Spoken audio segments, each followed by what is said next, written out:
DC के धुरंधर बल्लेबाज ने दिया डीसी को धोखा। बांग्लादेश के इस ब्रह्मास्त्र पर चला डीसी ने सबसे बड़ा दांव। अगर मैं बात करूं दिल्ली कैपिटल्स की, तो भाई साहब प्लेऑफ के लिए अब इनके लिए करो और मरो की लड़ाई हर एक मुकाबले बन चुके हैं। 11 मुकाबलों में 13 पॉइंट्स हैं इनके नाम।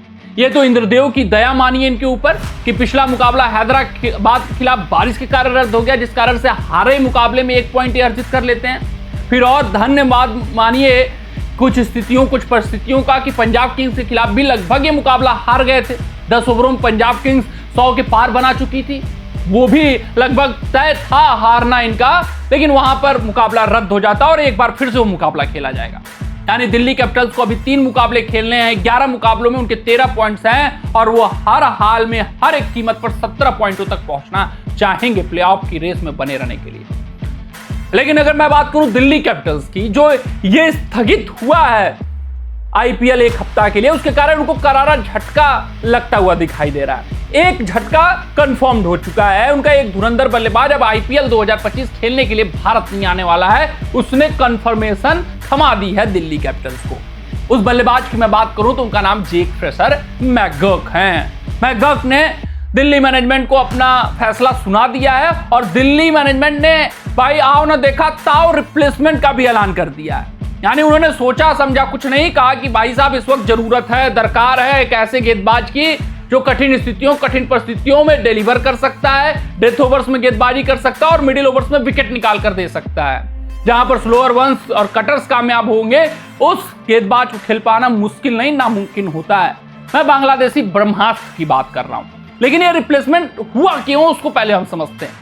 देखिए दिल्ली कैपिटल्स टीम पर अगर आप फोकस करोगे तो उनके पास जेक फ्रेशर मैकगर्क थे जो कि खेल नहीं रहे थे। बल्लेबाजी यूनिट की मैं बात करूं, फॉफ डु प्लेसिस के ऊपर भरोसा जताया जा रहा था, क्रिस्टियन स्टब्स के ऊपर, मिचेल स्टार्क के ऊपर और दुष्मंथा चमीरा के ऊपर। लेकिन मैं बात करूं मिचेल स्टार्क की, तो उनका भी आना मुश्किल ही है। कंफर्मेशन अभी नहीं हुआ है कि वो आएंगे नहीं आएंगे, लेकिन आना मुश्किल है क्योंकि मिचेल स्टार्क के जो ऑस्ट्रेलियन खिलाड़ी हैं भाई साहब, बड़े ओहदे वाले खिलाड़ी हैं। ये पहले अपने राष्ट्रीय मुकाबलों को तवज्जो देते हैं जो ये ऑस्ट्रेलिया के लिए खेलने जाते हैं, और वो भी वर्ल्ड टेस्ट चैंपियनशिप का फाइनल, उसकी तैयारियां मिचेल स्टार्क उसको तवज्जो दे सकते हैं। ये दिल्ली कैपिटल्स का खेमा बखूबी जानता और समझता भी है।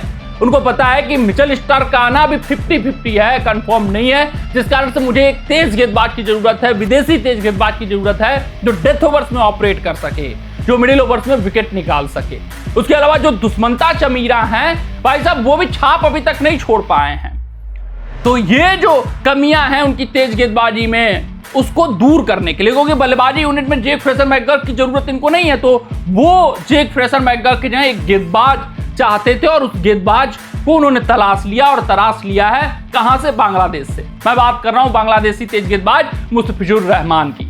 तो मुस्तफिजुर रहमान को दिल्ली कैपिटल्स टीम से जोड़ा जा चुका है। मुस्तफिजुर रहमान दिल्ली कैपिटल्स के 3 मुकाबले खेलने वाले हैं। देखना दिलचस्प रहेगा किस तरीके का प्रदर्शन मुस्तफिजुर रहमान का आता है।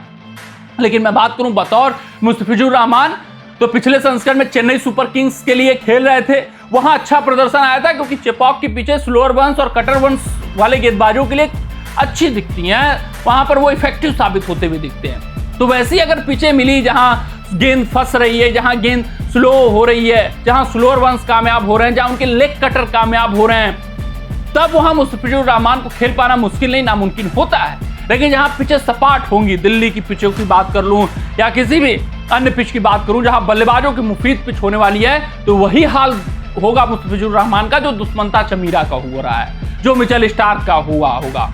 तो ऐसे परिस्थिति में बहुत बेहतर रिप्लेसमेंट मैं नहीं कहूंगा कि मुस्तफिजुर रहमान के आने से बहुत तब्दीलियां आ जाएंगी इनकी गेंदबाजी विभाग में, लेकिन हाँ, जहां गेंद फंसेगी, जहां गेंद रुकेगी, जरूर ये तुर्क का इक्का बन सकते हैं, जरूर ये मैच विनर गेंदबाज बन सकते हैं। तो ये इस मद्देनजर से रिप्लेसमेंट का ऐलान हुआ है कि भाई साहब मिचेल स्टार्क क्या कुछ करेंगे। 50-50 है उनका आना। उसके अलावा दुष्मंता चमीरा भी बेहतर गेंदबाजी नहीं कर पा रहे हैं, जिस कारण से मुस्तफिजुर रहमान को रखा गया है कि अगर स्टार्क आ भी गए तो दुष्मंता चमीरा का प्रदर्शन नहीं आया तो वहां मुस्तफिजुर रहमान को शामिल टीम में कर लिया जाएगा। देखना दिलचस्प रहेगा कि जो दिल्ली कैपिटल्स 11 मुकाबलों में 13 पॉइंटों पर अटकी हुई है, कैसे आगे प्रोसीड करती है, कैसे आगे बढ़ती है। 2 मुकाबले यहां से 3 में से उनको जीतना आवश्यक है ताकि वो 17 तक पहुंचे, प्लेऑफ में अपना जगह सुनिश्चित करने का प्रयास करें। तो अभी जो किस्मत का सहारा मिला है, क्या मुस्तफिजुर रहमान का जो अब सहारा मिल रहा है उससे बेड़ा पार हो पाएगा नहीं हो पाएगा? कमेंट सेक्शन में कमेंट करके बताइएगा। मुस्तफिजुर रहमान कितना कुछ इंपैक्ट छोड़ पाएंगे दिल्ली कैपिटल्स टीम के ऊपर, ये भी अपना बताइएगा राय। मिलते हैं आपसे अगले रिपोर्ट में, तब तक अपना ध्यान दें, सुरक्षित रहें, स्वस्थ रहें, मस्त रहें। जय हिंद, जय भारत।